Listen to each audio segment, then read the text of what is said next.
Assalamualaikum warahmatullahi wabarakatuh. Gimana, siap kelompok 1?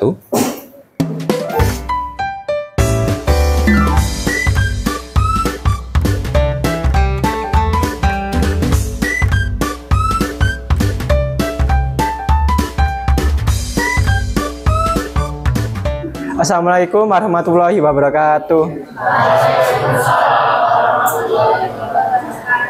Perkenalkan, nama saya Muhammad Arijatullah. Dan saya Yasa Dian Putri. Saya Zahra Feva Ramadhani. Kami dari kelompok 1 ingin mempresentasikan sumber ilmu pengetahuan dan matematika. Ilmu matematika adalah usaha sistematis menggunakan metode ilmiah untuk mengembangkan dan mengatur pengetahuan yang teruji, serta dapat menjelaskan atau memprediksi fenomena yang akan terjadi.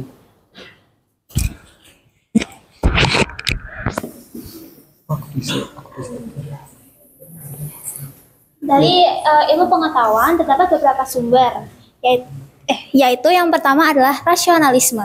Rasionalisme merupakan pendekatan yang menekankan pada penggunaan akal dan logika yang merupakan hal penting dalam mendapatkan pengetahuan dan menyebarkan pengetahuan. Contohnya seperti konsep-konsep matematika dan hukum fisika yang diperoleh melalui penalaran deduktif seperti hukum gravitasi Newton yang didasarkan pada logika dan matematika. Selanjutnya yang kedua adalah positivisme. Positivisme adalah istilah umum yang digunakan oleh pendirian filosofis yang menekankan pada pengetahuan berdasarkan fakta. Menurut positivisme, pengetahuan tidak boleh melebihi fakta-fakta yang ada. Oleh karena itu, ilmu pengetahuan yang didasarkan pada pengalaman dan observasi merupakan contoh yang sangat baik dalam dunia pengetahuan. Contoh dari positivisme adalah penelitian ilmiah yang menghasilkan teori-teori tentang sifat materi, elemen kimia, dan proses biologis yang dapat diuji dan diverifikasi secara empiris. Selanjutnya yang ketiga adalah empirisme. Empirisme adalah cara memperoleh pengetahuan yang berdasarkan pengalaman, pengamatan, dan percobaan. Artinya, pengetahuan manusia didapat dari informasi yang diterima melalui indera, bukan hanya dari logika dan akal. Contoh empirisme adalah eksperimen biologi yang mengamati pertumbuhan tanaman di bawah kondisi yang berbeda, atau pengukuran sifat kimiawi zat melalui laboratorium. Selanjutnya yang keempat adalah sintesis. Sintesis adalah hasil dari penggabungan berbagai sumber rujukan yang relevan dan sejalan dengan tujuan penulis dalam menulis sebuah karya ilmiah. Fungsi dari sintesis dalam sebuah karya ilmiah adalah untuk menyampaikan pendapat, gagasan, atau ide baru yang diberikan oleh penulis sebagai solusi atas masalah yang telah ditemukan. Contohnya adalah metode ilmiah modern yang memadukan observasi, eksperimen, serta penggunaan teori dan matematika untuk memvalidasi pengetahuan alam.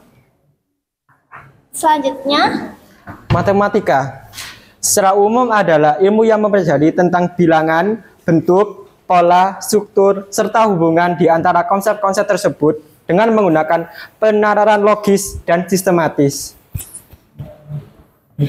Sumber matematika sendiri yang pertama ada rasionalisme. Rasionalisme adalah aliran filsafat yang menyatakan bahwa akal dan logika adalah sumber utama pengetahuan, bukan pengalaman inderawi.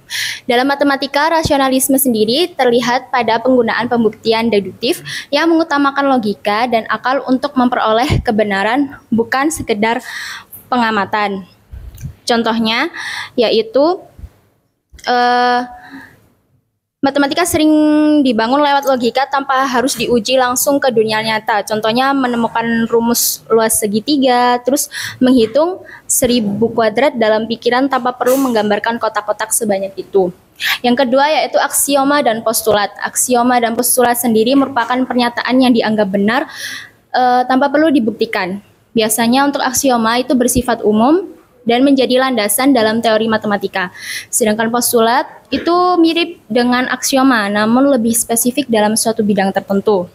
Contohnya aksioma itu kayak jika A sama dengan B dan B sama dengan C, kita bisa tarik kesimpulan bahwa A itu sama dengan C. Kemudian untuk postulat sendiri, ada postulat geometri Euclid yang menyatakan bahwa melalui dua titik hanya dapat dibuat satu garis lurus. Selanjutnya yaitu definisi.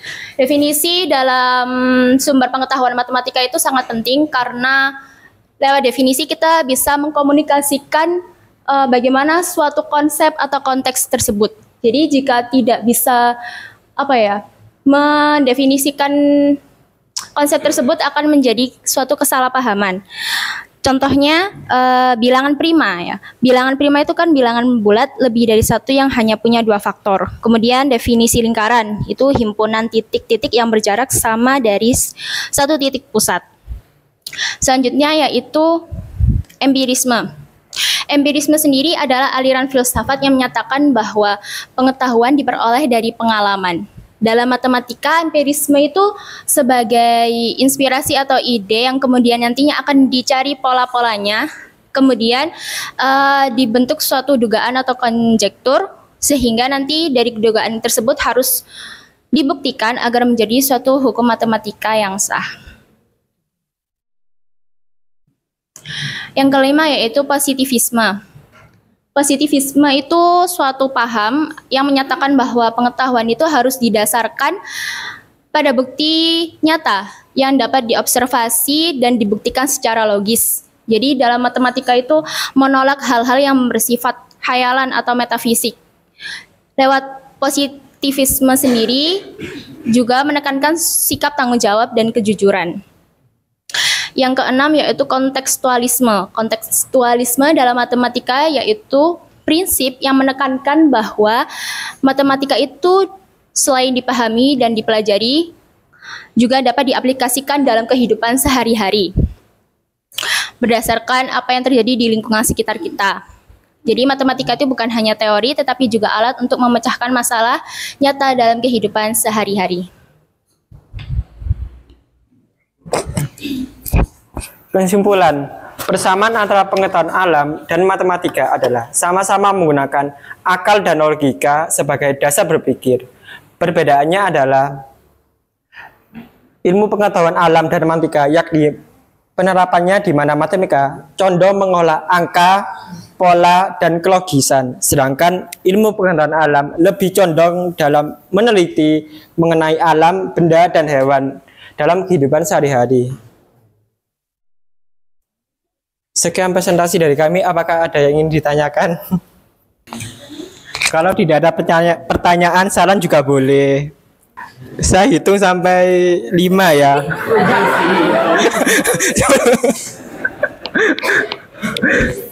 Satu. Ya, silakan. Nama dan pertanyaan. Aku Pratik Bali, bisa dipanggil. Ya. Aku mau nanya soal pembahasan kalian dari, kan kalian ini kan membahas tentang sains dan matematika dari pendekatan epistemologis ya, sesuai dengan makalah kalian. Nah, cuman kalau kita lihat dari poin-poin sumber pencarian ilmu pengetahuan alam, kalian pakai rasionalisme, positivisme, empirisme itu masih cocok. Karena epistemologis itu kan salah satu ilmu cabang dalam filsafat ya. Jadi kita mencari tahu sumber ilmu pengetahuan sains dari dasar. Nah, sedangkan kalian bawa poin keempat itu sintesis, itu kan tulisan baru yang dibuat dengan menggabungkan dan merangkum berbagai sumber yang relevan. Yang artinya ini sudah dikaji.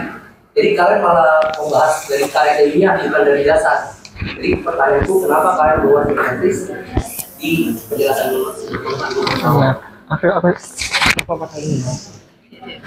Baik, terima kasih Mas Maldi. Apakah ada pertanyaan lain? Saya simpan dulu ya Mas. 1, 2, 3, 4, 5. Selesai. Baik, Mas. Kenapa kita masukkan poin keempat? Karena ilmu pengetahuan itu selalu berkembang dan akan terus mendapatkan sesuatu yang baru.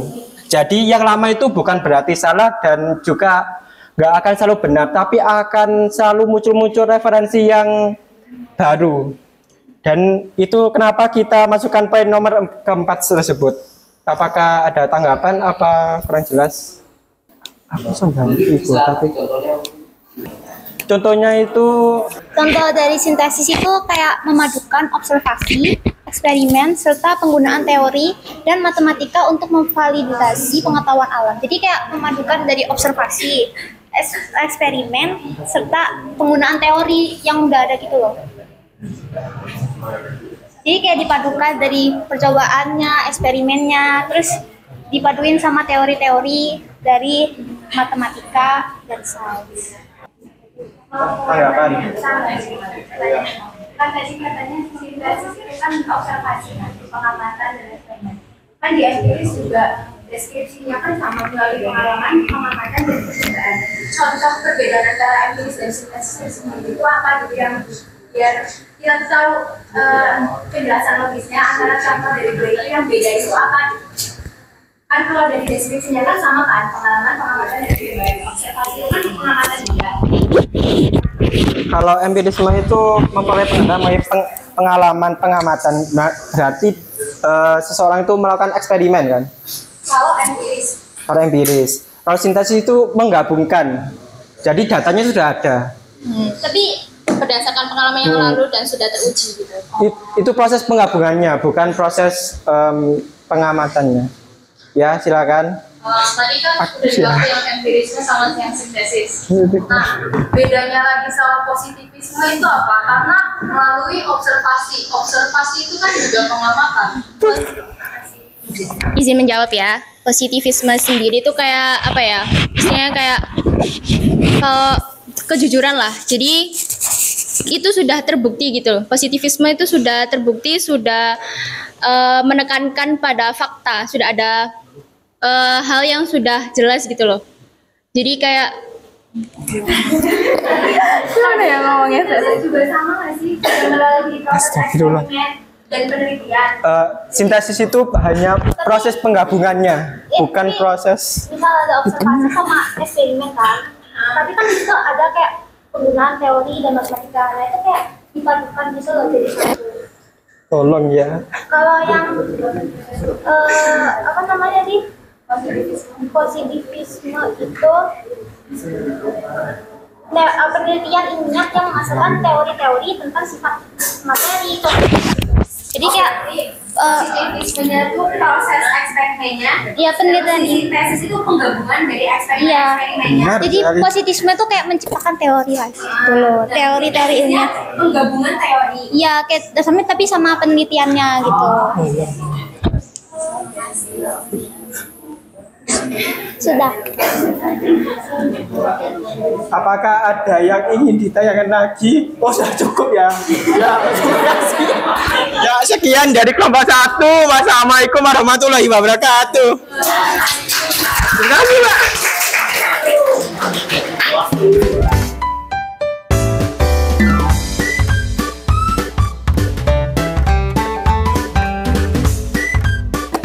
Baik teman-teman semuanya, selamat sore. Nggak semangat nih Amanda nih. Mereka nggak semangat ya kan? Selamat sore teman-teman. Pada kesempatan kali ini kami dari kelompok 2 akan mempresentasikan topik yang berjudul peran bahasa dan logika sebagai sumber ilmu pengetahuan alam dan matematika. Sebelumnya perkenalkan nama aku Amanda Nuryani. Aku Aulia Rahma Jahra. Aku Sarvina Alia Nur Sabina. Ya udah, itu nama kami. Seperti yang kita ketahui teman-teman semuanya bahwa manusia merupakan makhluk ciptaan Tuhan yang paling sempurna karena manusia diciptakan dengan akal. Nah, dengan akal ini manusia tuh mampu untuk memahami fenomena-fenomena alam yang terjadi di sekitar, seperti contohnya bisa pergantian siang dan malam, proses reproduksi hewan, terus bisa juga tentang bagaimana organ di dalam tubuh manusia itu bekerja. Nah, dari proses mengamati alam sekitar ini akan melahirkan yang namanya ilmu pengetahuan. Dalam proses pembentukan atau terciptanya ilmu pengetahuan tidak terlepas dari peran bahasa dan juga logika. Bahasa sendiri sebagai alat utama manusia untuk berkomunikasi dengan manusia lainnya. Ini yang terbukti dari di setiap daerah itu kan pasti punya bahasa daerah masing-masing, dan di setiap negara juga punya bahasanya masing-masing. Dengan bahasa, kita bisa mendeskripsikan atau mengembangkan pemikiran-pemikiran melalui fenomena-fenomena yang udah pernah kita lihat sebelumnya. Yang kedua ada logika. Logika merupakan salah satu teknik untuk meneliti suatu penalaran. Penalaran sendiri bisa diartikan sebagai proses berpikir dengan menggabungkan data hingga kita sampai pada suatu kesimpulan. Logika ini memungkinkan kita untuk membuat argumen yang masuk akal dan dapat dipertanggungjawabkan. Ini untuk 4 poin yang akan kita bahas. Yang pertama ada apa pengertian bahasa, yang kedua ada pengertian logika, yang ketiga ada bagaimana hubungan antara bahasa dan logika, dan yang terakhir ada bagaimana bahasa dan logika berperan dalam membangun ilmu pengetahuan. Oke, jadi di sini aku akan menjelaskan pengertian bahasa dan logika. Oke, dari bahasa dulu ya. Bahasa menurut Kamus Besar Bahasa Indonesia, bahasa adalah sistem lambang bunyi yang arbiter yang dipergunakan oleh sekelompok masyarakat untuk bekerja sama, berinteraksi, mengidentifikasikan diri. Oke, nah, jadi bahasa itu sebenarnya kan alat komunikasi kita sehari-hari. Nah, dengan melalui bahasa itu kita bisa menyampaikan ide, perasaan, dan berinteraksi atau berkomunikasi dengan orang lain. Nah, kalau logika, kata logika berasal dari bahasa Yunani atau logos yang berarti kata, uraian, atau teori. Menurut Kamus Besar Bahasa Indonesia, logika adalah pengetahuan tentang kaidah berpikir. Nah, kalau bahasa tadi kan tentang alat untuk komunikasi. Nah, kalau sekarang logika itu lebih ke cara untuk berpikir. Nah, lebih ke cara untuk berpikir. Nah, logika sendiri berfungsi sebagai seperti pemandu lah gitu. Maksudnya pemandu itu kayak biar kita tuh nggak asal mikir untuk mengambil keputusan ke depannya. Jadi keputusan yang diambil itu sudah teratur atau kayak lebih dapat dipercaya karena sudah dipikirkan secara matang lah gitu intinya. Belum. Iya ini. Nah, sekarang jenis logika. Jenis logika yaitu ada 3. Yang pertama logika deduktif. Kalau logika deduktif itu menarik kesimpulan dari hal umum ke hal khusus. Kayak seperti apa itu? Menarik kesimpulan dari hal umum ke hal khusus. Sehingga hasilnya pasti benar jika premisnya benar. Contohnya itu kayak UTBK dulu tuh kan ada itu penalaran umum. Nah, itu contohnya jika premis pertamanya semua mahasiswa harus ikut ujian. Terus premis keduanya itu aku mahasiswa. Nah, jadi kesimpulannya itu aku ikut ujian. Nah, terus kalau yang kedua itu ada logika induktif. Kalau logika induktif itu menarik kesimpulan dari berbagai contoh atau pengalaman, dan biasanya itu hasilnya kemungkinan besar benar. Contohnya itu kayak misalnya kan kemarin sore itu hujan, terus sore hari ini juga hujan. Nah, kemungkinan besar kemungkinan besar besok sore juga hujan. Jadi itu kayak jawabannya kemungkinannya pasti benar. Kalau logika abduktif itu lebih ke cara berpikir dengan menarik kesimpulan dengan menebak kemungkinan yang masuk akal, terus informasinya tuh terbatas. Contohnya itu kayak misalnya ini HP-nya kan mati nih. Nah, kemungkinan yang paling masuk akalnya bisa aja karena baterainya habis gitu atau apa gitu. Nah, seperti itu. Sekian dari saya, terima kasih. Ya, selanjutnya yaitu hubungan bahasa dan logika. Bahasa dan logika ini merupakan dua hal yang berbeda ya teman-teman ya. Tapi mereka ini saling berkaitan. Nah, logika itu memberikan kerangka berpikirnya, sedangkan bahasa ini tuh menjadi alat untuk menyampaikan hasil pemikiran itu. Nah, kalau manusia berpikir menggunakan logika, maka ide yang muncul itu bisa disampaikan melalui bahasa. Nah, tanpa logika, bahasa itu akan sulit untuk dipahami. Dan sebaliknya, tanpa bahasa, logika itu akan logika itu tidak bisa disampaikan. Udah. Untuk selanjutnya yaitu peran bahasa dalam membangun ilmu pengetahuan alam dan matematika. Nah, bahasa ini mempunyai peran yang sangat penting karena bahasa adalah alat untuk menyampaikan dan menjelaskan sesuatu agar dapat dipahami oleh orang lain. Dalam matematika, bahasa digunakan untuk memahami simbol dan notasi, menafsirkan soal, serta menyusun jawaban yang tepat. Bahkan teman-teman, kebenaran dalam matematika itu sangat bergantung pada aturan bahasa.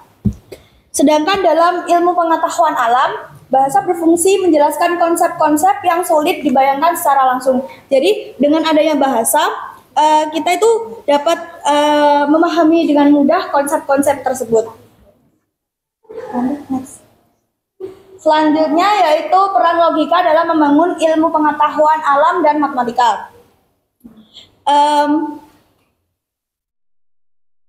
Logika itu pada dasarnya itu pedoman berpikir yang membantu kita menarik kesimpulan secara benar. Jadi logika dengan adanya logika kita itu bisa membedakan gitu loh, informasi mana yang benar dan mana yang salah. Dalam ilmu pengetahuan alam, logika digunakan untuk merancang eksperimen, menafsirkan data secara tepat, dan memastikan hasil penelitian sesuai dengan fakta.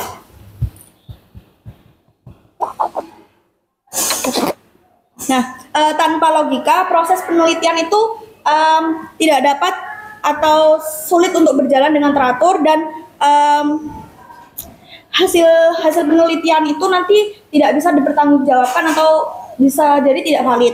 Sedangkan dalam matematika, logika berperan sebagai dasar berpikir untuk menyusun rumus dan membuktikan kebenaran suatu pernyataan.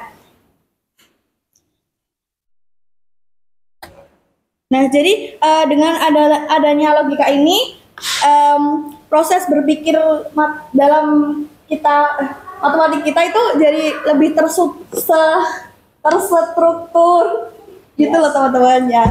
Kurang lebih kayak gitu. Ya. Kesimpulannya, bahasa dan logika menjadi fondasi utama yang memungkinkan manusia untuk membangun ilmu pengetahuan yang sistematis. Bahasa memberi bentuk dalam penalaran, dan logika memberikan arah pada penalaran. Singkatnya, dalam ilmu pengetahuan, bahasa berfungsi sebagai sarana untuk menyampaikan konsep dengan jelas dan mudah dipahami. Kemudian logika berperan untuk memastikan bahwa konsep tersebut masuk akal. Sekian dari kelompok kami dan terima kasih.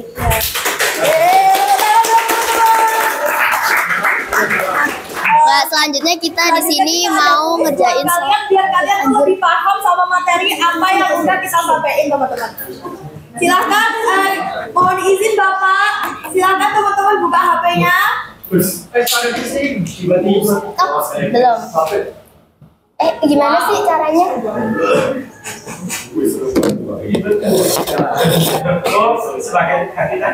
Iya, enough. Yang ini aja, yang battle royale. Ini kan. Bentar ya teman-teman. Ini nih Blue cat. Bukan blue cat ya, blue cat. Udah. Harganya berapa? 3 aja kayak tadi. 5 tuh kebanyakan. Ini lanjut. Ini ke bawah tuh. Lanjut nggak bisa dihitung. Ih, bisa tahu.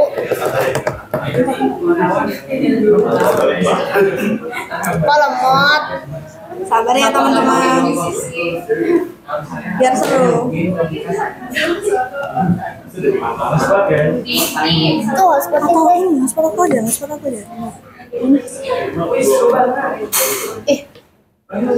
babi.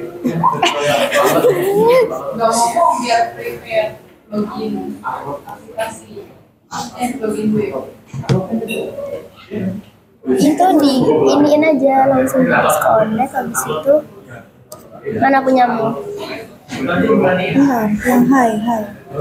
Ini hai. Satu lagi. Ini nggak mau bahas itu habis ini ya.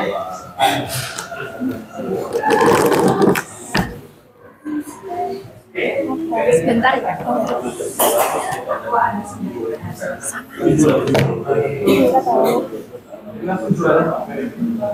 Terus gimana sih? Kok nggak bisa? Ini memang betul-betul. Nah, Udah itu udah. nggak bisa aja. Dah. Mode gamenya Bentar, nanti udah. 3238811. Kalau yang nggak bisa login, ini ya bilang ke aku ya.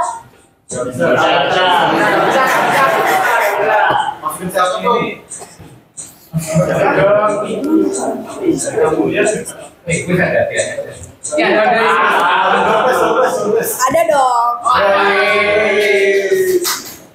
Lah, ini kenapa di ini?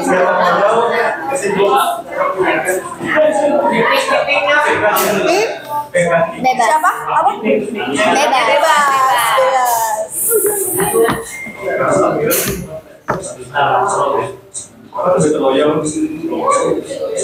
Kok ini sapi hidungnya bagus?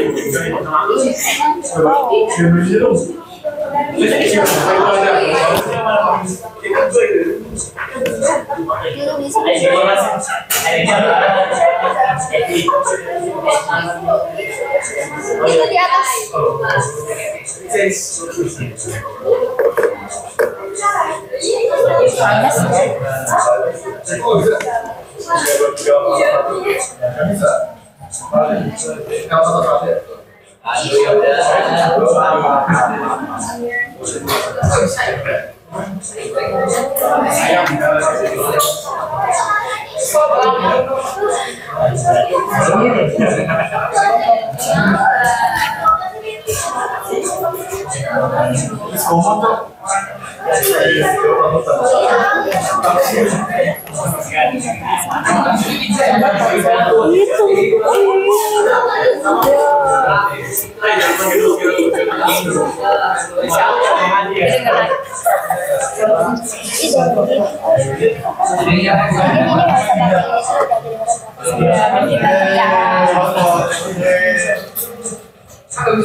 Dapat apa?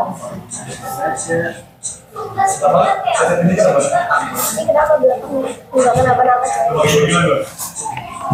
Udah ya, stop mulai ya.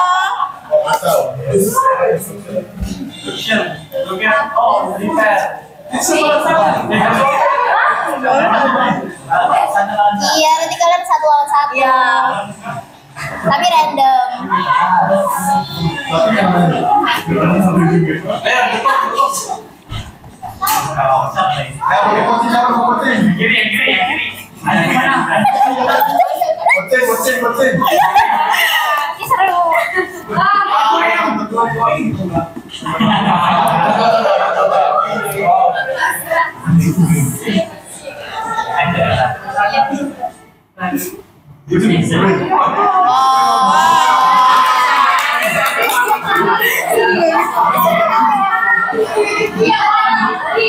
Udah, ini waktunya cuma 10 detik. 5, 4, 3, 2.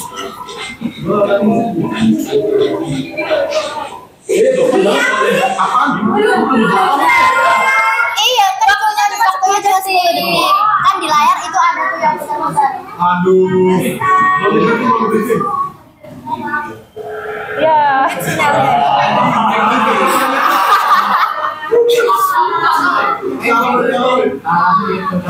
Kalau mati nyawanya hilang 1, kalau nyawanya 0 udah selesai.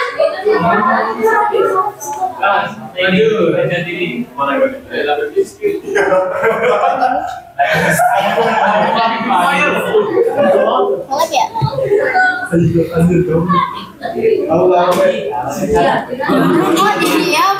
Jangan ininya mati. Enggak tahu. Teman-teman bentar ya. nah,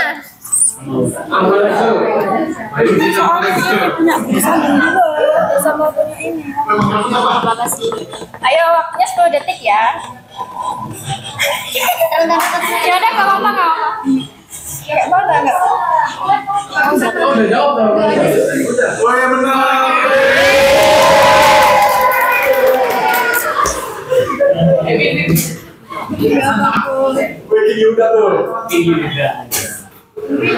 ya mati tapi.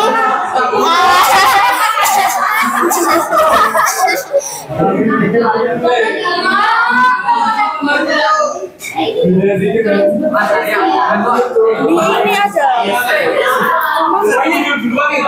Iya, kalau jawabannya sama-sama benar, yang duluan mencet yang menang.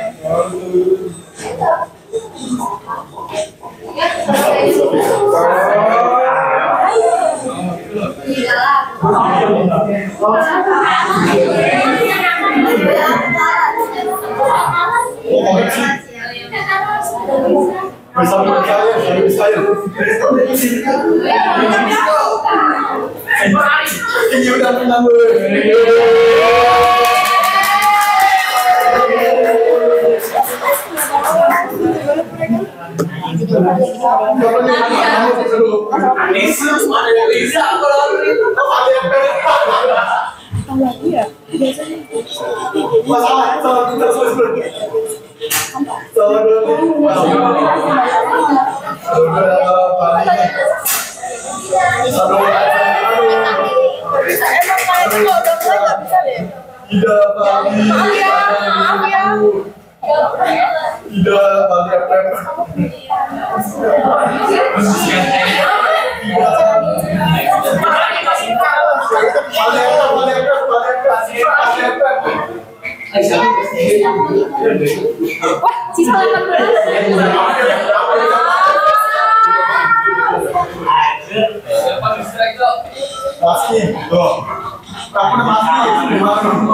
Yang ini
Iya, itu aja.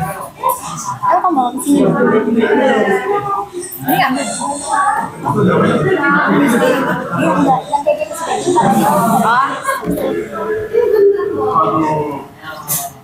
Kak, kalau udah mati gimana, Kak? Ya udah berarti kalah.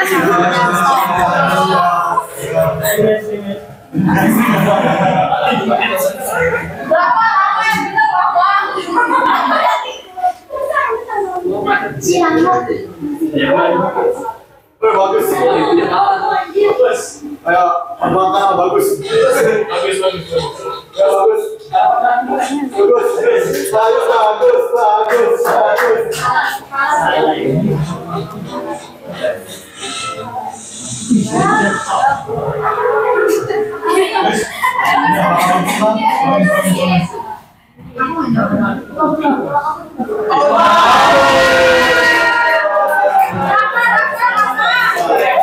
Rafa nih.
Bentar nge-lag.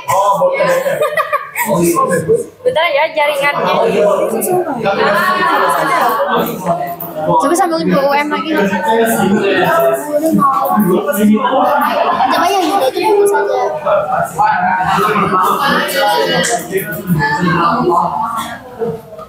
Udah terus gimana nih? Sambungin ke UM lagi coba.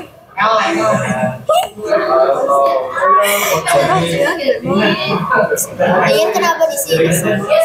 Dia sosmotin. Donasi kuota. Nanggung banget. Iya cuma tinggal satu, sumpah. Terus mana? Kok tetap? Kok gini? Enggak sih? Enggak gak sih? Nanti kulang. Lah.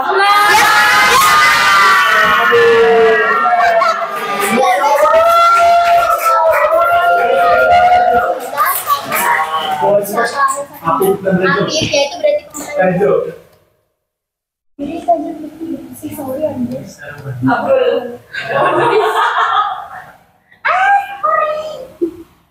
Yang tadi. Seru banget. Ada bermajelis.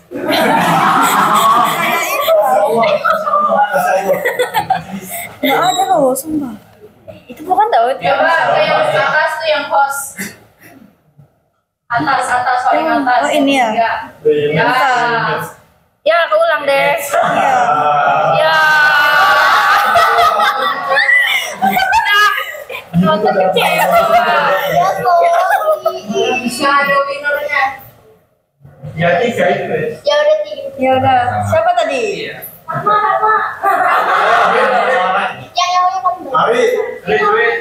Apip sama Bisa. Itu Rizal juga siapa aja? Iya tahu nggak bisa nggak connect ininya.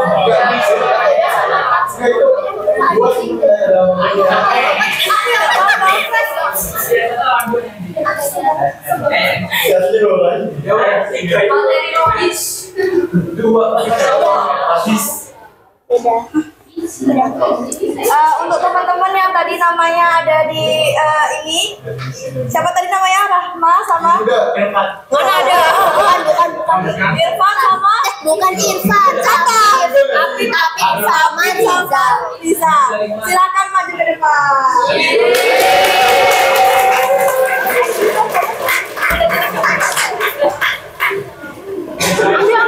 Ayo maju. Dari sih.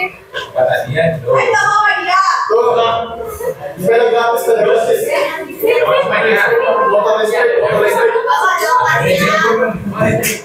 Wow, Silver Queen. Bukan. Mahal banget.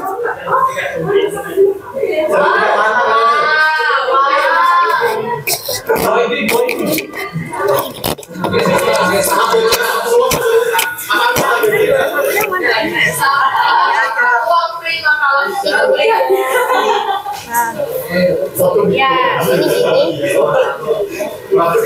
Yang namanya masih dua sih. ayo maju guys.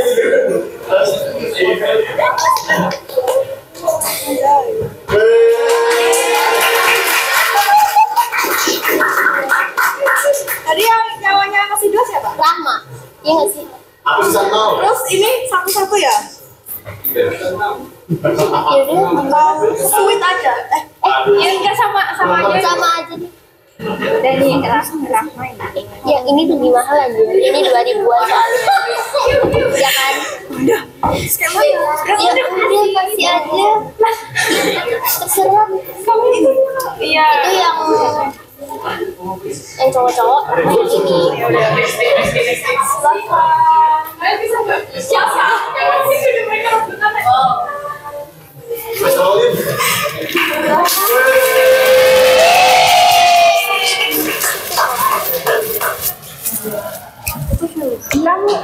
Oke teman-teman.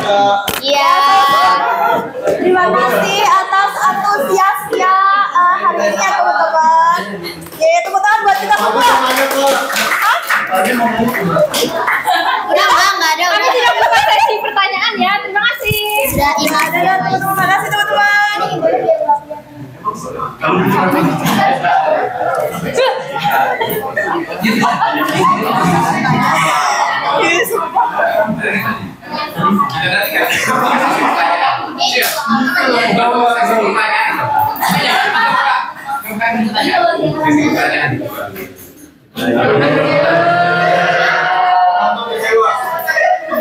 Silakan.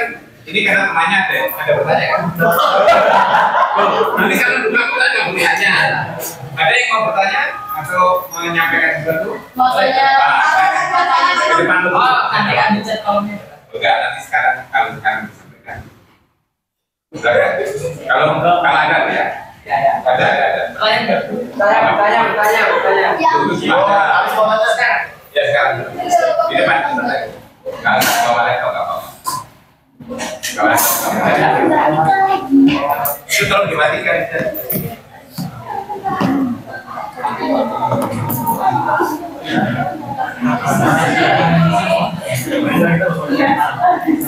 Silakan teman. Siapa tadi? Cuma satu ya. Harus tanya dia dulu nih, biar gabung pertanyaannya. Tadi aku nggak nanya kamu. Ini dia bertanya motivasinya pengen masuk kamera. Masuk gitu. Masuk di sini. Oke, Pak.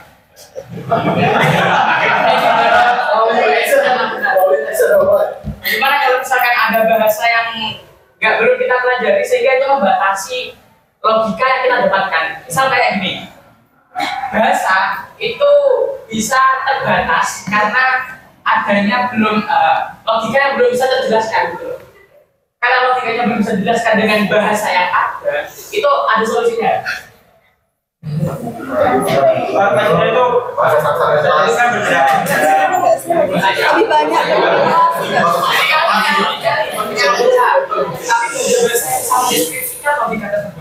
Itu ada solusinya ya? Karena itu kan harus selalu berkembang.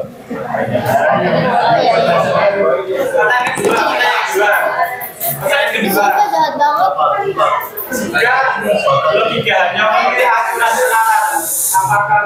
ada kebenaran ilmiah yang tidak bisa dijelaskan oleh logika waktu. Maksudnya jika logika hanya memiliki aturan kebenaran, apakah mungkin ada kebenaran ilmiah yang tidak bisa dijelaskan oleh logika? Kebenaran ilmiah, apakah ada kebenaran ilmiah yang tidak bisa dijelaskan dengan logika? Dengar tadi kimia. Ada Bapak. Itu masih ada lagi. Udah duaan. Waktunya masih panjang. Siapa yang tanya lagi? Maksimal 15 kita akan mulai.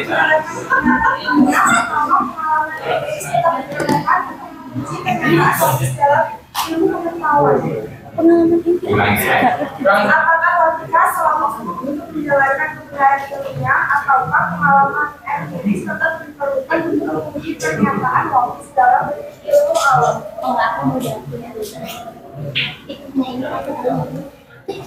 ini tadi apa? Oh, berarti atensinya bagus nih ya. Ini psikologi kayaknya masih berhubungan sama yang Bang Shoki. Cuman ini mungkin bisa dideskripsikan. Tadi yang kalian jelasin ada di PPT itu kayak bahasa adalah sistem lambang bunyi yang arbiter. Nah, mungkin yang dimaksud Shoki kayak gitu arbiter, kan nggak semua orang tahu arbiter itu apa. Jadi coba arbiter itu apa sih?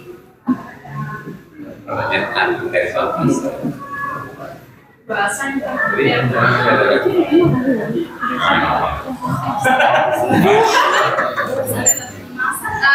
kan tadi dalam matematika banyak banget sih.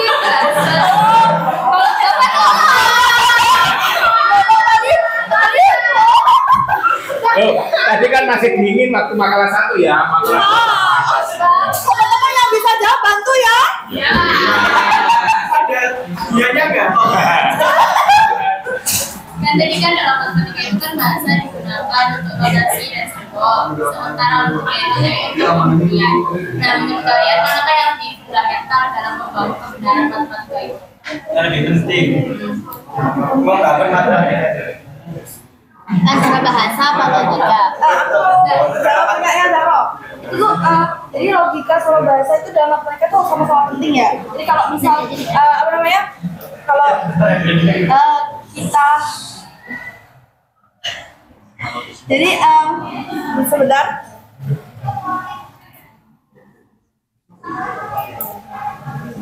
Sudah dipahami pertanyaannya? Ada yang paham Pak? Kalau pertanyaannya belum paham jangan usah dijawab. Ditanyakan kembali. Biasanya kalau ada pertanyaan itu, kadang-kadang kalau takut di-repeat ya, apakah yang dimaksudkan seperti ini, kan gitu ya, ini ilmu mau menjawab ya. Dan semua pertanyaan harus dijawab ya. Kalau memang itu Anda nggak paham, boleh pertanyaannya diulangi menurut Anda gitu ya, terus dikembalikan apakah pertanyaan dimaksud seperti ini. Jadi kalau ya baru gitu ya. Kadang-kadang kan ada miss menangkapnya gitu ya. Masih ada lagi? Sudah. Kasihan udah Pulang aja yuk.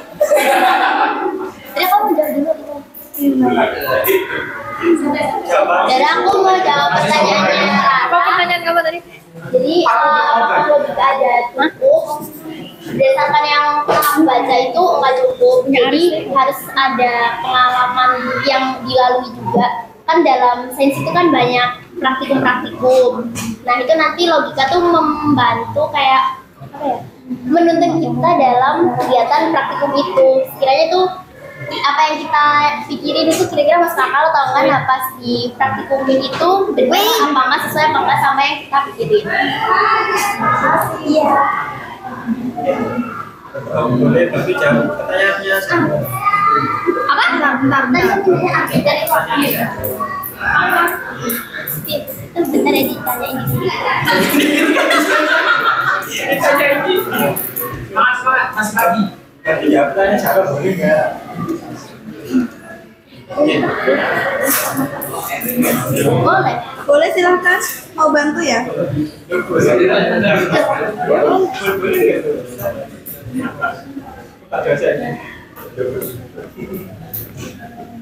Pak,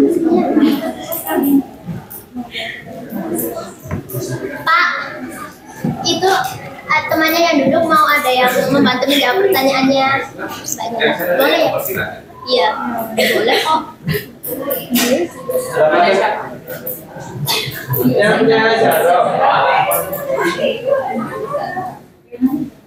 Saya ulangi lagi ya, dalam matematika bahasa digunakan untuk notasi atau simbol, sementara logika untuk pemberian.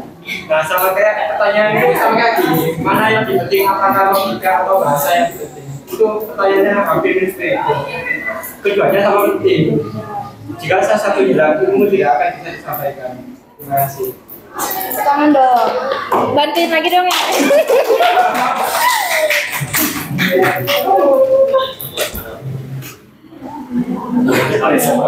Udah aku jawab. Ini arbiter Izin menjawab pertanyaan dari Natalia. Oke, jadi arbiter itu artinya pihak atau hal yang dianggap penentu terakhir untuk membuktikan benar atau tidaknya suatu pendapat. Jelas kan? Jelas. Oh, berarti bahasa itu bentar aku lihat PPT-nya dulu. Jadi maksudnya bahasa itu sistem lambang bunyi yang Oh iya, yang arbiter itu yang pihak atau hal yang dianggap penentu terakhir untuk membuktikan benar atau tidaknya suatu pendapat. jadi bunyi untuk suatu bunyi untuk membuktikan suatu kebenaran atau pendapat. Ya. Oke. Udah, makasih. Benar nggak? Belum dijawab. Apa sih pertanyaannya? Kan ada 2 jawaban doang, bisa atau nggak bisa? Iya, apa pertanyaannya? Kalau misalkan ada bahasa yang misalnya ada logika yang nggak bisa dibahasakan, kita ada logika tapi nggak ada bahasanya, jadi susah buat ngedeskripsiin. Nah itu caranya gimana biar muncul solusi baru?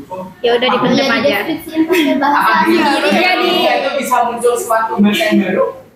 Oh, aku bisa jadi. Iya, bahasa isyarat. Iya.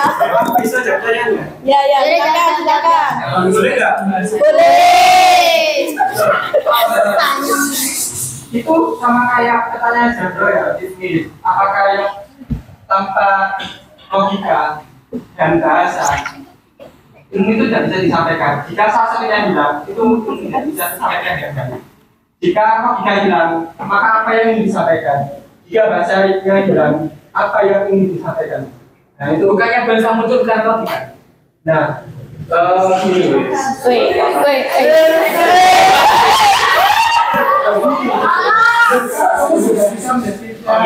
Siswa tersebut, maka itu bukan ilmu. Ilmu itu harus disampaikan. Apakah ada sanggahan lagi?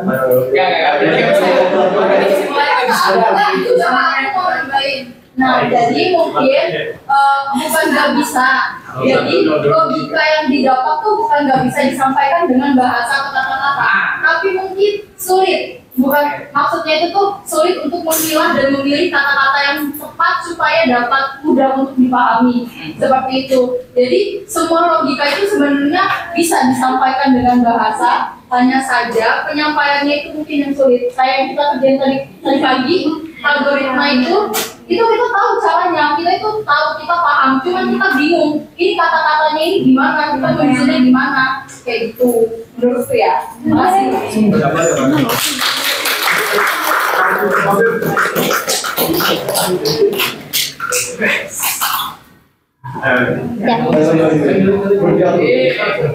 berarti ya. Kamu punya pertanyaan itu? Ya Allah. Udah kan tinggal satu doang kan? Satu doang kan?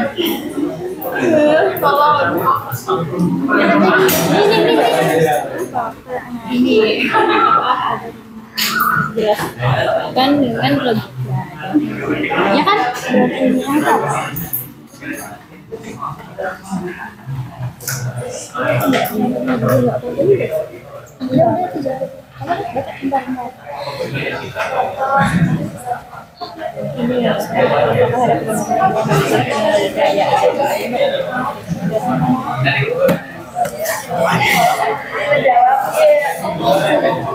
menjawab pertanyaan dari Aris.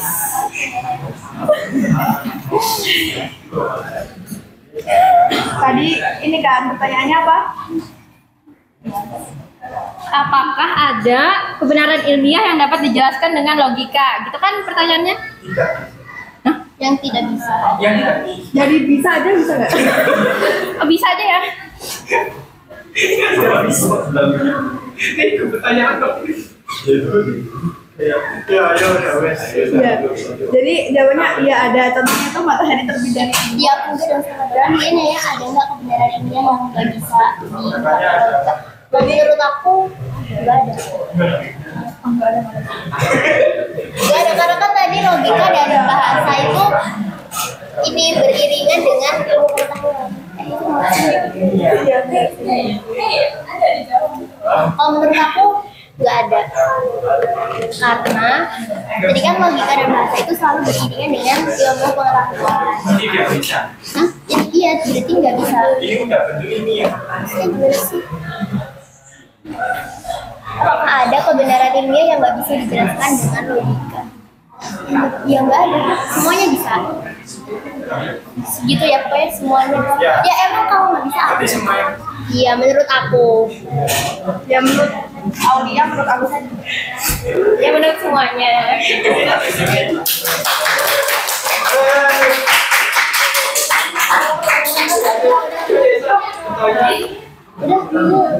Biasa mau bertanya kan? Terima kasih teman-teman. Terima kasih sudah bertanya. Ya, terima kasih sudah membantu menjawab. Ya, terima kasih untuk antusiasnya. Ya, terima kasih buat sudah membuat kita pusing ya. Ya, sekian. Assalamualaikum warahmatullahi wabarakatuh.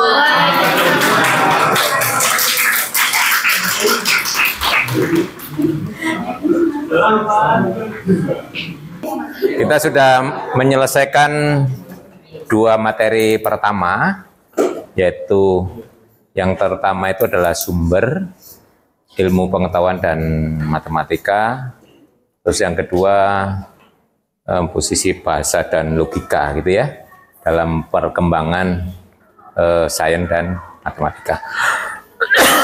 Mungkin agar lebih sistematis lagi, ini kan baru tampilan awal ya. Jadi awal itu biasanya sebagai role model ya. Dan biasanya jauh dari sempurna, itu yang pertama, karena ya baru coba-coba gitu ya. Kira-kira seperti ini. Harapannya nanti pada yang maju kelompok-kelompok berikutnya itu lebih baik ya. Belajar dari pengalaman temannya ini nanti bagaimana menyusun materi, bagaimana mempresentasikan ya. Mungkin yang pertama adalah masalah tata urutan ya. Nah itu biasanya kalau kita mengeksplain sesuatu itu mesti diawali dengan apa itu gitu ya. Nah misalnya yang pertama tadi sumber ilmu pengetahuan dan matematika, berarti Anda harus mendefinisikan dulu atau menjelaskan dulu apa itu ilmu, apa itu pengetahuan ya. Nah itu kemudian yang dimaksud sumber itu apa gitu ya, sehingga nanti tidak menimbulkan miskonsepsi gitu ya. Jadi nanti tafsiran kan bisa macam-macam ya. Nah, jadi waktu menjelaskan itu didasarkan pada rujukan-rujukan. Jadi menurut siapa gitu ya, disebut ilmu itu adalah ini, yang disebut pengetahuan itu ini ya. Menurut Anda beda nggak antara ilmu dan pengetahuan? Beda. Bedanya di mana? Nah, ini ya. Nah, cara memahami. Nah, itu beda. Memang kalau pengetahuan itu ya yang penting kita tahu bagaimana memperolehnya, bebas gitu ya. Nah, jadi dia nggak harus pakai cara-cara tertentu ya. Nah, tapi kalau ilmu, nah itu ada strategi atau cara-cara tertentu, ada metode-metode khusus. Oleh karena itu beda metode akan melahirkan ilmu yang berbeda. Makanya di sini ada ilmu pengetahuan, ada ilmu matematika, ada ilmu ekonomi, ada ilmu manajemen dan macam-macam ya. Nah itu kalau dilihat masing-masing punya metode yang berbeda khusus ya. Itu. Jadi kalau pengetahuan ya yang penting menjawab rasa ingin tahu kita, terus kita banyak informasi itu tahu ya. Nah, di situ itu penting, nanti itu diuraikan ya untuk kelompok 1. Kemudian yang disebut sumber itu apa? Sumber itu sebenarnya adalah bagaimana kita mengembangkan itu basicnya dari mana, gitu ya, itu namanya sumber ya. Jadi kalau kita ingin mengembangkan sains, ilmu pengetahuan itu kita dapat inspirasi dari mana sih? Dapat bahan dari mana, itu yang disebut sumber. Apakah itu yang dimaksudkan? Nah, kalau yang Anda maksudkan itu nanti, ya itu maka dijelaskan yang disebut sumber itu apa, baru Anda mencari yang sumbernya apa saja, gitu ya. Tadi kan ada MES ya, 1, 2, 3, ya sepakat, tapi yang keempat yang sintesis ya, tadi kan. Nah, itu kan karena sintesis itu hanya menggabung saja dari yang sudah ada, apakah itu yang disebut sumber juga, kan gitu ya. Nah, seperti ini kalau nanti di depannya sudah didahului yang disebut sumber itu apa, nah nanti nggak akan terjadi perdebatan semacam itu, gitu ya. Jadi kalau di dalam nyusun makalah itu ada yang disebut definisi istilah, gitu ya. Karena suatu istilah itu ada kemungkinan mempunyai makna lebih dari satu. Nah, gak apa-apa dalam kajian menurut ini begini, menurut si B begini, menurut si A begini, menurut si C begini. Nah, kemudian dalam makalah ini yang dimaksudkan ini adalah ini ya. Adalah ini tuh bisa memilih salah satu dari sekian banyak pendapat, bisa juga merangkum. Kemudian setelah ditetapkan itu Anda konsisten dalam tulisan Anda menggunakan yang didefinisikan itu ya. Nah, itu biasanya seperti itu untuk menyamakan persepsi. Itu dalam karya ilmiah itu sudah hal yang ya. Terus nanti dijelaskan masing-masing sumber itu apa, kontribusinya bagaimana. Nah, di sini. Jadi nanti dalam menjelaskan ilmu tadi diberi perbedaan kenapa kok ada ilmu sains, ada ilmu matematika gitu ya. Nah, itu sesuai dengan pertanyaan Pak Heri kemarin di kuis ya. Kan beda antara sains dan matematika. Nah, perbedaannya di mana ya? Dari sudut pandang ilmu. Nah, apa yang Anda ketahui yang mencolok? Nah, kalau di sains itu boleh bukti itu secara empirik, ya. Empirik artinya dia dari pengamatan, kemudian menggunakan logika induktif, ya toh. Diamati, mempunyai gejala sama, generalisasi, gitu ya. Nah, kalau di matematik sebetulnya nggak boleh, ya toh. Karena di matematik berpikirnya harus menggunakan deduktif ya. Penalarannya harus menggunakan deduktif. Seperti itu kalau di matematik hanya digunakan, nah itu sebagai sumber juga, hanya digunakan sebagai sumber inspirasi untuk mendapatkan dugaan, ya toh? Nah, itu sebutkan dalam matematik ya. Memang ilmu matematik juga berkembang berdasarkan pengamatan juga. Tapi dari pengamatan mempunyai gejala sama disimpulkan itu belum sah kalau menurut matematik. Harus dibuktikan secara deduktif ya. Deduktif itu bagaimana penalarannya? Berdasarkan asumsi dasar yang kemarin disebut dengan postulat atau aksioma ya. Nah, itu kemudian dibuktikan dari situ. Yang memang penalarannya dari umum ke khusus kalau di matematik itu ya. Tadi contohnya sudah ada. Nah, itu. Jadi itu bagaimana dibangun. Jadi makalah 1 itu sebenarnya bagaimana kita membangun sains, bagaimana membangun matematika. Matematika itu isinya apa sih? Ya postulat, definisi, teorema itu ya. Nah, itu bagaimana dibangun, sumbernya dari mana. Nah, kalau masih dugaan seperti tadi, ya, kalau dalam matematik disebut apa? Konjektur. Nah, konjektur itu masih bisa salah, bisa benar. Orang kalau diberi konjektur itu berpikirnya, pertanyaannya apakah ini benar? Apakah ini salah? Kalau dalam matematik, kalau benar harus bisa dibuktikan secara umum. Kalau salah, dicari counter example, gitu ya. Nah, jadi kalau masih dugaan itu belum muncul buktinya kalau dalam matematik. Kadang-kadang konjektur itu bisa bertahan lama. Karena orang tidak bisa membuktikan, juga tidak bisa menyalahkan, ya. Nah, menyangkal nggak bisa. Mau cari counter example nggak ketemu. Mau mencari bukti secara umum juga nggak ketemu. Nah, akhirnya itu konjektur lama. Nanti silakan dibaca kalau Anda ingat sejarah The Last Fermat Theorem ya. Nah, nanti mungkin kalau Anda suka browsing-browsing, masukkan kata kunci itu The Last Fermat Theorem ya. Jadi teorinya Pak Fermat yang paling akhir. Artinya teorema itu dirumuskan sebelum beliau meninggal. Makanya disebut The Last Fermat. Itu cukup lama menjadi konjektur ya. Tapi sekarang sudah terbukti ya. Nah, itu bisa berpuluh-puluh tahun. Orang mau menyalahkan nggak bisa, mau membuat buktinya juga tidak bisa. Tapi sekarang sudah ada buktinya, sudah dimuat di jurnal gitu ya. Itu dalam matematik ada sejarah seperti itu, konjektur bisa bertahan lama. Ya. Oke, nanti yang kedua, Anda juga harus menjelaskan apa yang disebut bahasa, ya toh? Apa yang disebut logika. Kemudian nanti kaitannya dengan sains dan matematika. Tadi harusnya nyambung dengan yang satu, sudah menjelaskan apa itu sains, apa itu matematika. Kalau perlu diulangi lagi juga boleh di awal penjelasan di makalah kedua juga boleh.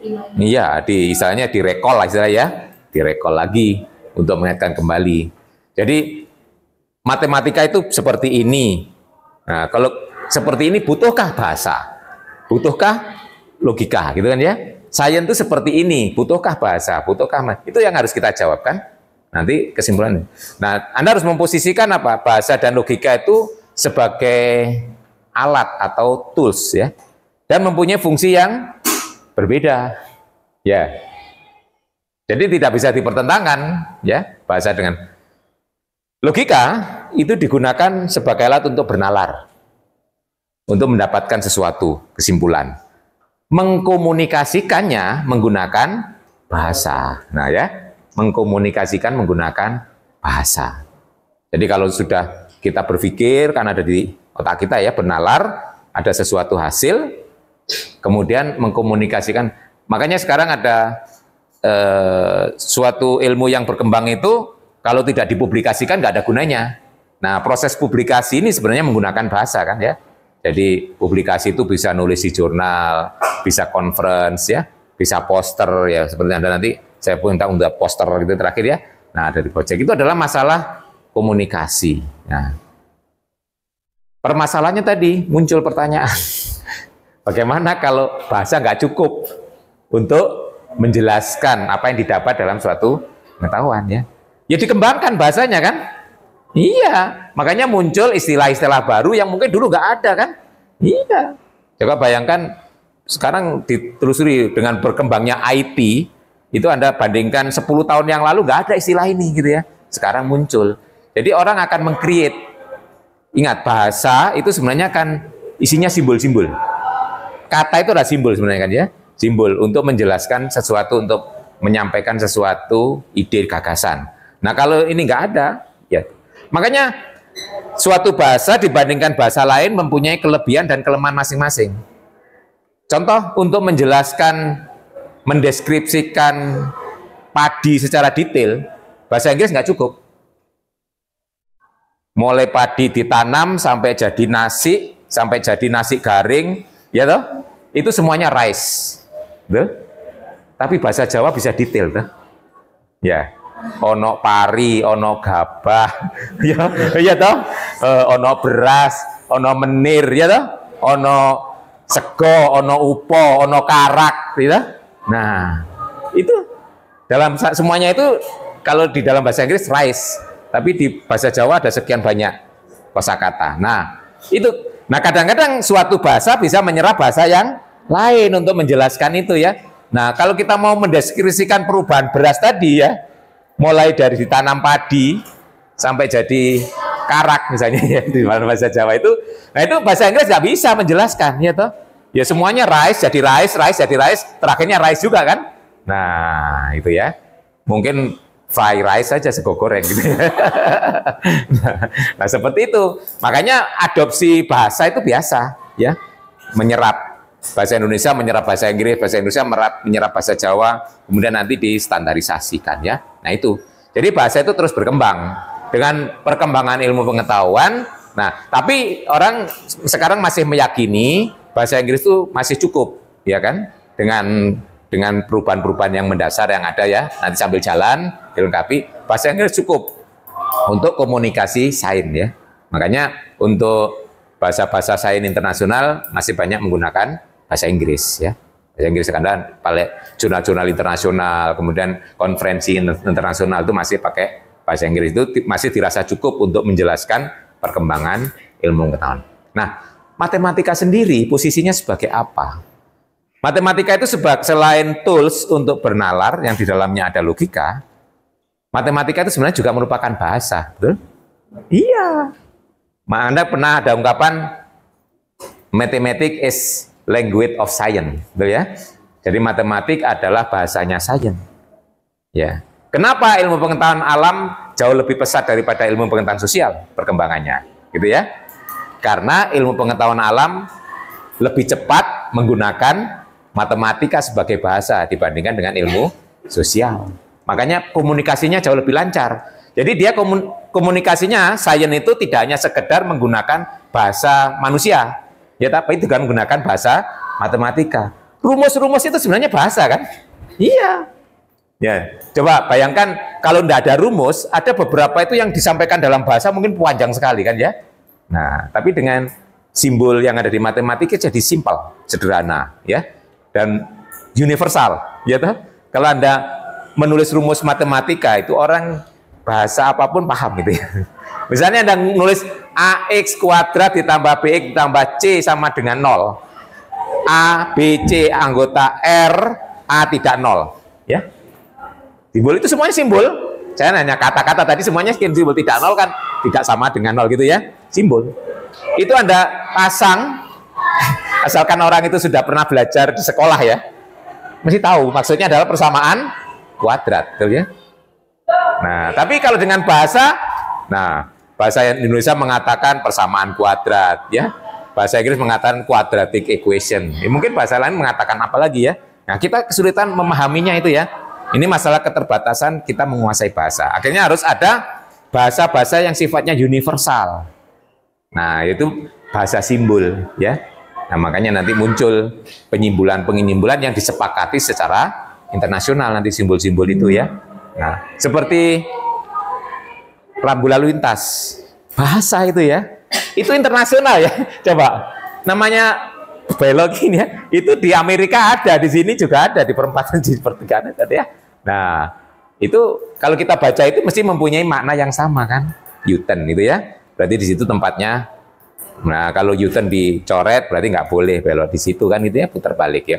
Dan seterusnya nanti banyak simbol-simbol yang sekarang diciptakan, simbol-simbol yang sifatnya universal itu untuk mengatasi keterbatasan.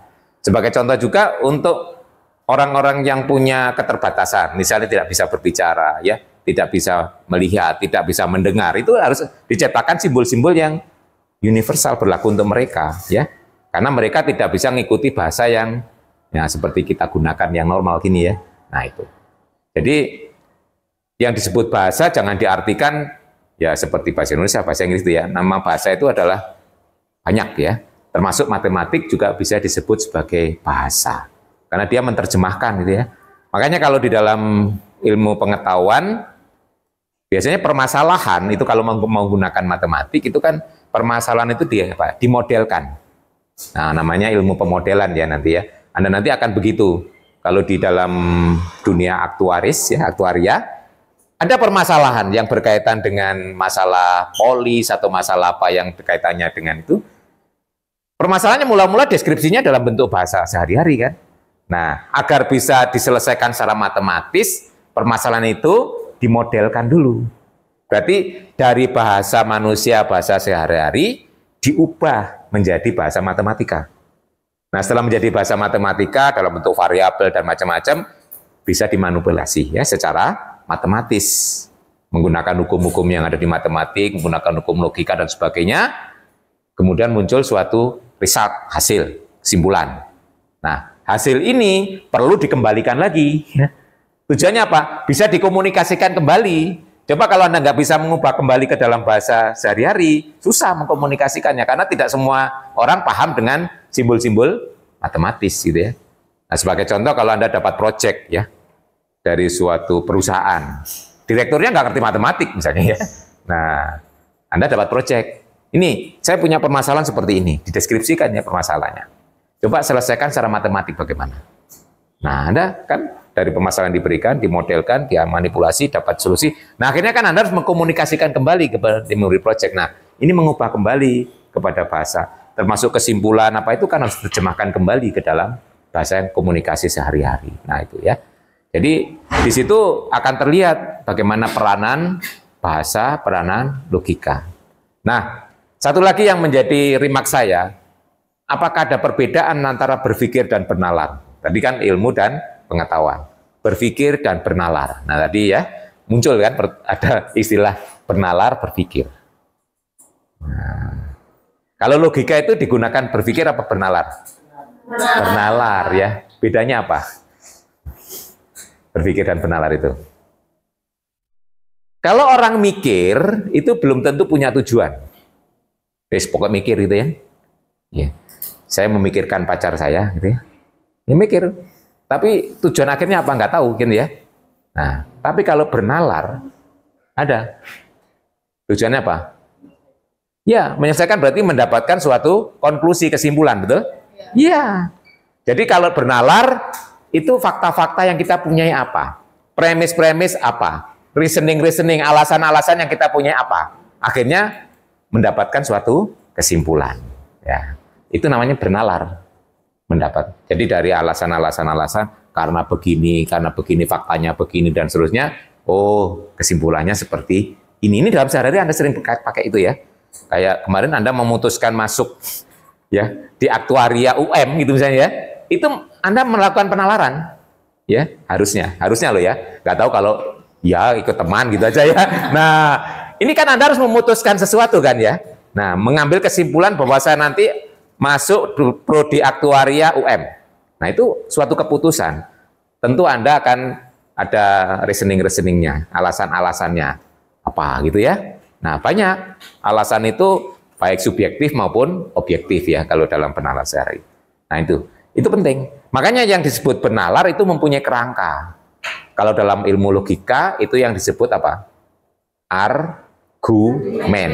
Ya, argumen. Makanya orang berargumentasi ya. Nah, karena dia membangun berdasarkan itu kerangka argumen. Nah, kalau berkaitan dengan penalaran itu yang dipermasalahkan bukan benar salah. Ya, tetapi apa? Valid atau tidak ya? Penalaran kita itu valid. Nah, kalau valid itu artinya dapat dipertanggungjawabkan gitu ya, bahwa penalaran kita. Jadi benar salah itu nggak terlalu berpengaruh dalam bernalar ya. Valid atau tidak berdasarkan argumen-argumen yang valid. Dalam matematik atau dalam logika itu banyak kerangka-kerangka argumen yang valid. Yang paling terkenal 3 yang Anda kenali ya di sekolah menengah itu ya. Apa? Modus ponens, tadi nggak disinggung ya. Nah itu harusnya disinggung, nanti ditambahkan ya dalam revisi. Modus tollens dan rantai silogisma, betul ya? Itu yang Anda pelajari di sekolah menengah. Loh itu ada gunanya ya. Kalau modus ponens itu apa? Kalau kita mempunyai premis ya, jika P maka Q, diketahui P, kesimpulannya Q ya. Jadi biasanya begini, diketahui P maka Q, padahal P jadi kesimpulannya Q ya. Nah, ya. Contohnya, jika manusia maka mati. Saya manusia, jadi saya akan mati. Betul? Ya, itu modus ponens. Nah, kalau modus tollens, premisnya P maka Q, tidak Q, kesimpulannya tidak P. Jika manusia maka mati. Misalnya apa? Loh, ada yang tidak mati apa? Nah, Allah itu tidak mati. Nah, berarti Allah bukan manusia, gitu ya. Nah, gitu. Itu modus tollens, ya. Rantai silogisma itu rantai, namanya rantai nyambung ya, chains ya. P maka Q, Q maka R jadi P maka R. Ya. Jika saya olahraga, maka saya sehat. Jika saya sehat, maka saya bergairah untuk belajar, ya dah. Berarti artinya jika saya berolahraga, saya bergairah untuk belajar, gitu ya. Itu namanya rantai silogisme penalarannya itu. Nah, apakah cuma ada 3 itu? Banyak sebenarnya. Nanti Anda kalau baca, cari ya, nanti argumen yang valid, akan muncul lebih dari 10 ya, mungkin ya. Banyak sekali. Ya, itu nanti digunakan sebagai kerangka berpikir ya. Jadi istilah argumen itu valid. Ya, kalau di dalam bahasa agama, valid itu sering dipakai nama sahih. Ya, sahih. Karena kenal hadis itu sahih Bukhari, sahih Muslim itu ya. Nah, sahih itu gini. Jadi yang dipermasalahkan bukan benar salahnya isi, ya. Nah, itu kalau dalam hadis itu kan ada matan. Matan itu isinya ya. Kalau sahih tidaknya apa namanya? Yang biasa rawi ya. Risalahnya ya, rawinya gitu ya, perawinya. Ada matan. Jadi kesahihan itu tidak ditentukan oleh isi, ya kan? Isinya bisa benar, bisa salah, bisa baik, bisa jelek. tapi kesahihan itu ditentukan oleh siapa yang meriwayatkan. Bisa enggak ini dipertanggungjawabkan dari yang sekarang sampai ke ujung? Misalnya kalau hadis harus bisa enggak ini dipertanggungjawabkan sampai ketemu kepada Rasulullah, gitu kan ya? Nah, dari Rasulullah ke siapa itu namanya perawi. Nah, nanti kalau ada salah satu yang meriwayatkan itu diragukan kejujurannya, nah itu berarti tidak sahih. Sama dengan penalaran kita ya. Kalau di tengah-tengah itu ada yang tidak sah gitu ya. Nah, berarti diragukan. Jadi bisa saja hasilnya ini benar. Tetapi tidak bisa dipertanggungjawabkan ya. Kalau di dalam Islam biasanya kalau hadis-hadis yang dipakai untuk sebagai landasan peribadatan, walaupun isinya benar, tapi kalau tidak sahih tidak boleh digunakan, gitu ya. Tapi kalau untuk masalah kebaikan, keduniawian itu nggak masalah ya. Masalah kebaikan itu biasanya seperti itulah ilmu hadis. Sama di dalam bernalar, di dalam berlogika juga demikian. Bisa saja hasil kesimpulannya benar ya, secara isi. Tetapi karena penalarannya ada yang tidak bisa dipertanggungjawabkan, ya kita nggak bisa mempertanggungjawabkan ini hasil ini. Ya bisa benar, bisa salah kadang-kadang gitu ya. Maksudnya begitu. Walaupun saat ini bernilai benar gitu ya. Oke, itu. Jadi nanti tugas dari kelompok 1 dan kelompok 2 menyempurnakan kembali makalahnya berdasarkan masukan dari teman-teman, juga masukan dari Pak Heri gitu ya. Nah, sehingga nanti makalahnya menjadi lebih bagus. Ya kalau perlu referensinya juga ditambah gitu ya. Biasanya orang membuat makalah kalau referensinya semakin banyak semakin bagus ya. Jadi jangan cukup dengan referensi yang Pak Heri berikan itu ya. Jadi masih banyak lagi ya, Anda browsing nanti akan muncul dengan gunakan keywords apa ya. Anda tanya aja. Jadi ChatGPT atau apa saja di dalam internet, browsing dan sebagainya itu gunakan sebagai alat ya. Jangan digunakan pengganti Anda ya. Nah, misalnya Anda mencari minta bantuan di ChatGPT, coba carikan gitu ya referensi tentang ini gitu ya. Nah, itu bagus, nanti yang menyusun Anda gitu loh ya. Jangan diserahkan buatkan makalah tentang ini gitu. Setelah itu Anda pakai gitu ya. Nah, itu nggak bagus kalau situ ya. Anda nggak punya nggak belajar. Tapi kalau bagian per bagian Anda minta bantuan terus Anda yang meramu, itu ada proses belajar gitu ya. Ini kan Anda sedang proses belajar. Kecuali kalau Anda sudah jadi profesional itu lain ya. Nanti mungkin sudah jadi aktuaris minta bantuan ChatGPT ya untuk menyelesaikan masalah Anda, itu oke ya. Tapi sekarang Anda kan sedang belajar. Harus ada sesuatu yang nyantol di sini ya. Kalau Anda meminta ChatGPT membuat makalah, padahal Anda nggak ngerti isinya apa, itu nggak ada proses belajar di situ ya. Nah, di situ ya.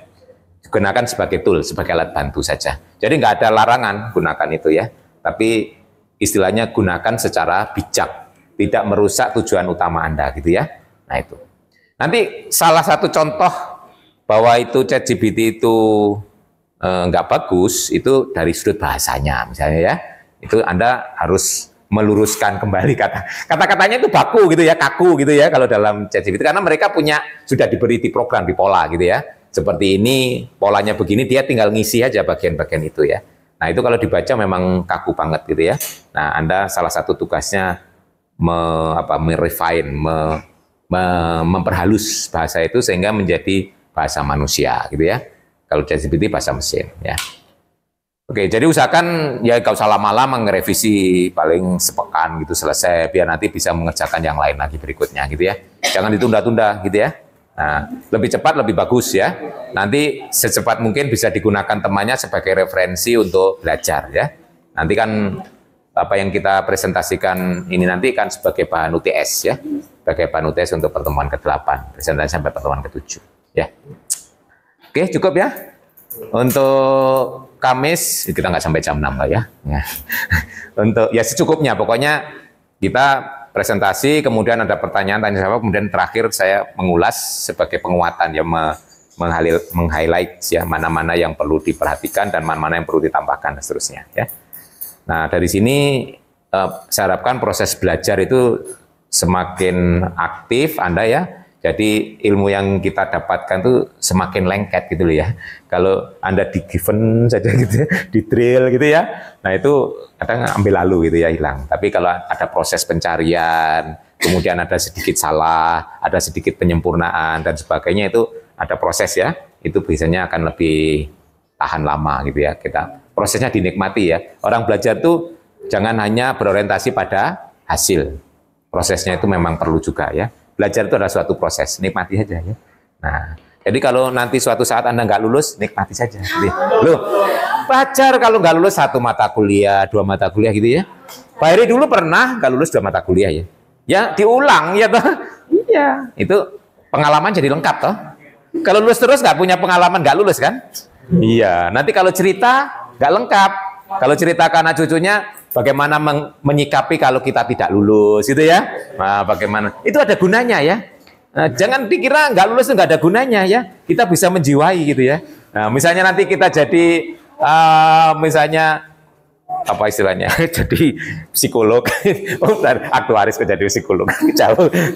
Motivator lah gitu ya. Nah, kalau motivator kan lebih general ya, bisa backgroundnya apa saja. Itu kan kalau kita pernah mengalami, itu memotivasi orang, itu bisa menjiwai gitu ya. Jadi kalau sekarang saya menasihati mahasiswa, kalau dia misalnya galau tidak lulus itu saya bisa, ya kan? Karena saya pernah mengalami tidak lulus 2 kali, 2 mata kuliah. Saya nggak pernah, waktu selama kuliah S1 ya. Tapi kalau S2 sudah nggak ya. Paling nggak sudah pernah pengalaman lah gitu ya. Kalau S1 kan memang banyak mata kuliahnya ya. Nah mungkin lebih dari berapa? 7, rata-rata 7 kali 7 aja lah, gitu ya, sudah 40-an, lebih hampir 50 ya.